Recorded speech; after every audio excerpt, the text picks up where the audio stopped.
বিএনপির যে নোংরা অতীত আছে সেটা আমরা মনে করতে চাই না, যে ভবিষ্যতে ক্ষমতা হবে। কিন্তু নোংরা অতীত যখন সামনে চলে আসবে এই বিএনপি উত্তর দিতে পারবে না।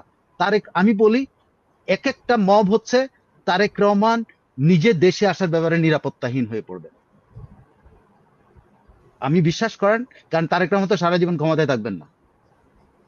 তিনাকে আবার ওনার ওনার মায়ের ভাষা, ওনার মা তিনাকে বলতেন এনা বলতে এইভাবে শব্দ মানুষকে তুচ্ছ তাচ্ছিল্য করে কথা বলতেন। সে তিনারও কিন্তু একই রকম হবে, উনি দেশে থাকতে পারবেন, ওনার দেশ থেকে চলে যেতে হবে। আর না হলে কিন্তু এই পরিণতি হইতে পারে। Which BNP?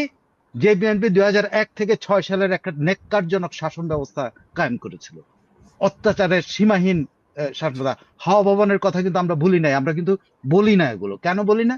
যে আশা করি যে বিএনপি গত 17 বছরে দুধ দিয়ে গোসল করে এখন পরিশুদ্ধ হয়ে বেরোচ্ছে, আমরা আশা করেছি। কিন্তু সেটা কি হচ্ছে? গত 17 বছরে তো কোনো বিএনপির নেতাকে এরকম করে গলায় জুতার মালা দিয়ে ঘুরানো হয় নাই। এটা বলতে পারবে না বিএনপি। মত তো করা হয়েছিল এরশাদের বাসায়। ভাই এগুলা ভুলে গেছেন আপনারা? I I I choose to আজকে আপনাকে মনে করিয়ে দেওয়া সেই বিদিশার উপরে যে অত্যাচারটা হয়েছিল, সেটাও তো মব দিয়েই হয়েছিল।